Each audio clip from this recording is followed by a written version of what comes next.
May nag-comment, paano daw basahin ang naburang text?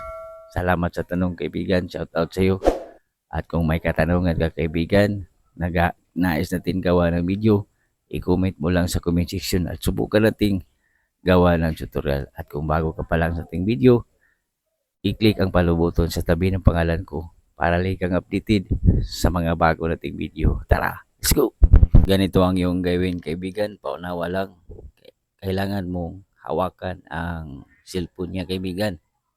At may gagawin lang tayo. At hindi ito obra kung hindi mo ito gagawin sa kanyang phone. Okay?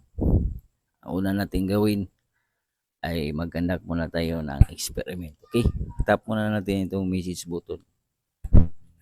At ito subukan nating mag-text. At subukan nating mag-text kaibigan. Okay? Saan ka na? Dito na ako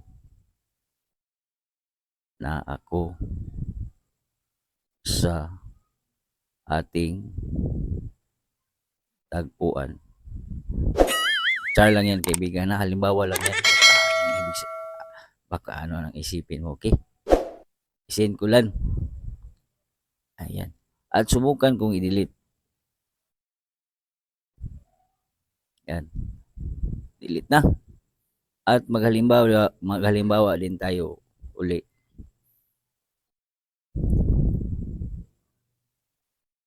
Nakaligo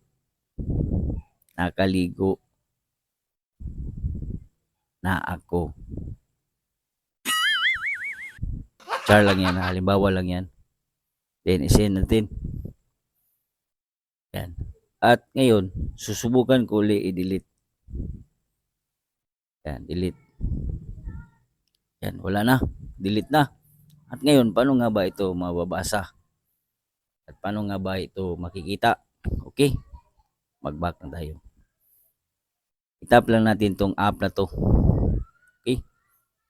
At save ang app na to kasi nga pwede mo lagyan ng password. Okay? Continue lang natin.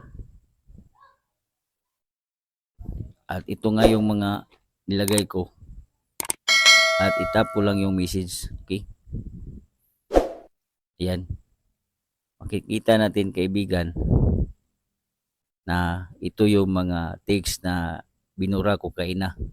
Yung mga text nga nagkamali ako, dito mo makikita. Okay? Itong wala ka ng shampoo, nakaligo na ako. So, talagang legit na makikita ang mga deleted text. So, kung paano nga ba ito install, ganito ang gawin mo kaibigan. Open ko lang yung tatlong line. Pakita ko sa iyo ang settings. Tap ang settings. At dito, pag mag-install ka kaibigan, enable mo lang itong filter contents. Dapat naka-enable to. Then itong recording, dapat itong accessibility service, dapat naka-turn on ito, naka-enable. Then itong app keyboard, wag mo lang itong itagil on kasi nga mahalata niya na iba ang kanyang keyboard at iba ang apps. Okay? Yung keyboard mismo sa phone ang lalabas. Wag mo lang itong itagil on. Okay? Then, login with master pin. Yung ginawa nating pin code kaina para hindi talaga niya mabuksan. Okay? At ituturuan kita kung paano ito hindi malalaman. Ganito ang gawin mo. Pag mayroon ka ng apps na ganito, lulong press mo lang, then ilagay mo lang sa folder. Yan. Mawawala na yan. Ang app kasi na ito ay hindi mag-notify dito sa ibabaw. Kaya hindi ito malalaman. Hindi yan mag-notify dyan sa ibabaw ba, at hindi ito malalaman. At kung paano nga ba ito i-download, mag-comment ka lang sa ibaba at isi-send ko sa iyo ang link ng app na to kasi nga wala ito sa Google Play Store at andon ito sa APK Pure. So ganun lang kaibigan. Kalimutan i-share ang ating videos. Tanda, kalaman ikayamanan. God bless sa lahat.